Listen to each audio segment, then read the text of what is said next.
koonkan aadmiga jooga qof kasta kurbadiisiyo kaskiisuu hadlayaaho dadku waa kalamaan haddii aad kululaato halla boodin ka shee kaalintaada ka qaado dadku waa kalamaane wixii kula wanaagsan qaar baa kohanayee ha kasoomin dhegayste dadku waa kalamaane intaasi waa kaftan waanee markanna ku soo dhowaada xubintii kalamaan si ay mar walba kugu soo dhacdo xubinta kalamaan ee reediyo kulmiye fadlan sabskribe saar janalkan ikhyaartii kalamaaney talo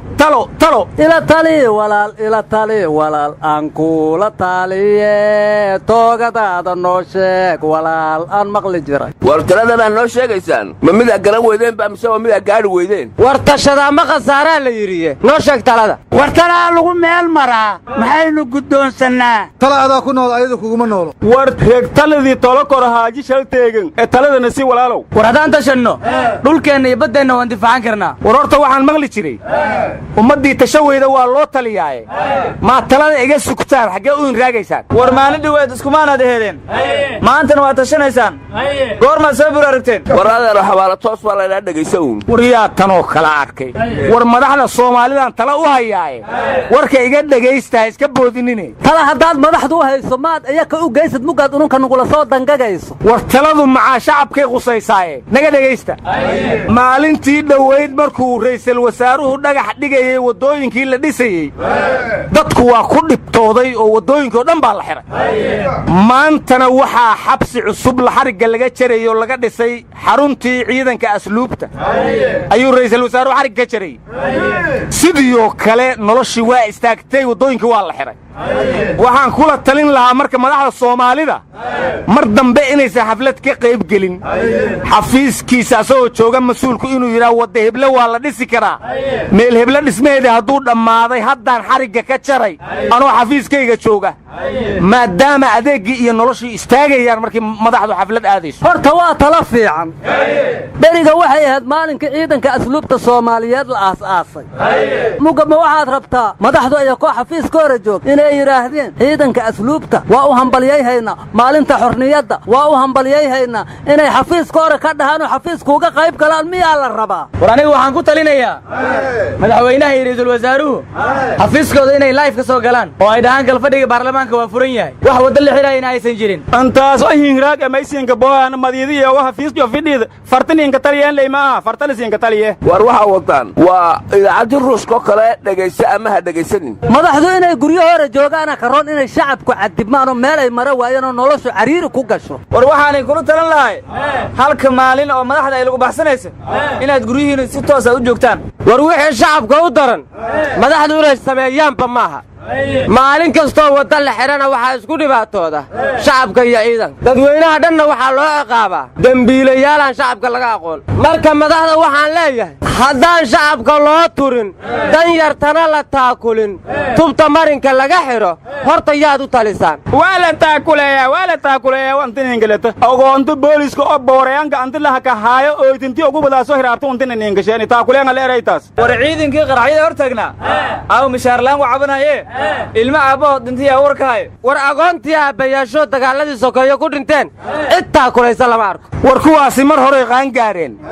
facad sakiir sheegatana ma joogtiniyo yaa agoontow sheegaayo agoontay dhaleen waayo waxa qaajada u dhintay iska heogay war maanta waxaa xarigga laga jaray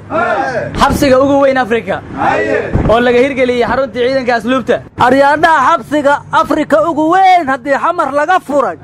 intaahe maxaabiis looga keenaa waa yaabe war haddaa bashiir goobe jaamacad u beddelaya hadduu rabo aryaada beentaan iska daaya xabsi xarig lagama furee dadkaa lagu xidhaa horta haddii aniga tala layga yeelayo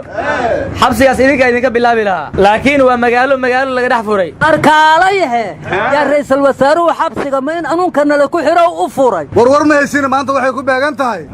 maalintii ra'iisul wasaaraha twitterka lagu magacaabay facebook ma lagu ansixiyee wariyaa baarlamaankaa ansixiyey ra'iisul wasaaraha arooda aqalka sanaba waa sheer gareeyey sheer walax la qaybiyo u ahaa jira meeqa sheeray u heleen hee war madaxweynihii dalka masar u aadaa la yidhi madaxweynihii madaxweynayaashu u xirraayeen ahna guddoomiyaha midowda afrika ayaa casuumay baa la yidhi marka madaxweyne siisi muxuu madaxweyne farmaajo u sheegayaa war madaxweynaha shalay u yimid haddana ma laabto aryaadhaha madaxweynaha siisi iyo sanca iyo huri waa muddo badanaa laga korahaaye waana ilaahay mahaddii hadduu beriga aaday aroosuuqa xoolahana ma u gudbay arigada waraa la yaabaan maanta maqle wasiirkii arrimaha debadda kenya habartii ahayd oo ayaantan ula booc noogu tukubaysay maanta nimaa la hadlay wuxuu yidhi wax badanay tima aysan lahayn ku carragootaye maantana bad aysan lahayn inay sheegataa wax la yaabla maaha arooma ii keentiin oo shabaqaan garabkaan u saare timaha islaameedna aan ka dejiye aryaadhaha isku xishooda naagtu haddii ay garoob tahay waa intaasoo nin soomaaliya guursadaahoy dumaashidanya naqatee yaa wax laga sheegi warragow isin siin liyaabsana madi bilaamayto intun hadal ee ka sheegasan batuulaga balbaroogde noocaay mal ero yaa oo haddii garoob tahay aniga ma lii guuriyo anaa miirka u celinaaye war waxaa la yidhi qabyo ummad nidaamkeedu yahay amase qaanuunku oon qodob laqaatiya lahayn xeer wax qabanaaya hadal laysku qoonsanahayay qaaqda la hayaane qarannimo difaacdiyo midnimo kuma qaboobaan wariya dadka beendinan agridoy qarannimo difaacdanti helniyaa weliba kenya ganfuurka ku tumaana war adeerow qaranka somalilan haddaa ictiraaf siisaan ber hore idinka difaaci lahaba kuukuuyadan maxaa isku hadlaayna kan idinkaaba difaac u baahana arro warnimayow maama horaa waxay tidhaahdaa saddex baa bad difaacda dad u baahan waxooda shacabaan isdilaynin iyo dawlad awood leh marka dadkeennaan maalin kasta balaayadu qarxinayso goormay kenya iska difaacayaan warnimayan waxaa la yidhi jahli baa asal u ah dhib kasta ee maanta dunida islaamka ka jira jahli lagu daray fakhri dembiile ayaa ka dhasha jahli lagu daray maalna fasaad ayaa ka dhasha jahli lagu daray madaxtinimona kelitalis ayaa ka dhasha jahli lagu daray xurriyadna fawdo ayaa ka dhalata jahli lagu daray diinna argagixiso ayaa ka dhalata waryaa beentaas ka dhaaf jahli kuwa ilaahay beeniyaa naga badane brofesooraan isba daahiri aqaaninaa buuxa miyaa tiri aryaa war anugu waxaan la yaabay beenfaysarrada dibadaha laga waraystooo yidhaa aqoon-yahanaan nahay oo qabaar moogga ah arwar ma haysaana horta xaaf meeshii hore ugu laabto war ma wuxiisi war asagu waa laygu jira buu yidhi wuxuu kaloo yidhi dawladdu heshiiskii mar labaad bay nooga baxday dagaal bayna nugula jirtaa war qaraabkii maa laga hor istaaga haddana warnimayo anigu waxaan dhihi lahaa midaan kala dilaalayn oon qoys u daabulin inuu daara jeexdiyo tiisana u duubnayn dibaddana u iibgayn oon sheeya soo diran daacad iyo waddaninimo dadka looga soo xulay duntiisuna nadiif tahay noo door allahayow adaa deeqa bixiye anna waxaan dhihi lahay how dadkiisiiyo daaleeshayaal ninkaan laa duuban waa daabal dadkiisiiyo daaleeshayaal ninkaan laa duuban waa daabal haye wariya dadaalkiin halka jara shalay laykohay geekana bahi may kale fadaasan waryaada xaalay gabagan ku dhafrayga dhegaysta albashiirba waa kaa dalkii heegan soo geliye waa xukuumaddiisii wuxuu sii ridridayaaye farmaajana sidaa waa inuu mar u ekaadaaye intaasaan ku soo koobaya ayaanan sii badin war waxaan waa waalay warba taasad xaloo dhan ku qaadiraysnad intaa yar wariyaa taliyihii ciidanka asluubta ee suudaan maantuu xabsiga xarigga laga jaray ciidanka asluubta ka qayb galay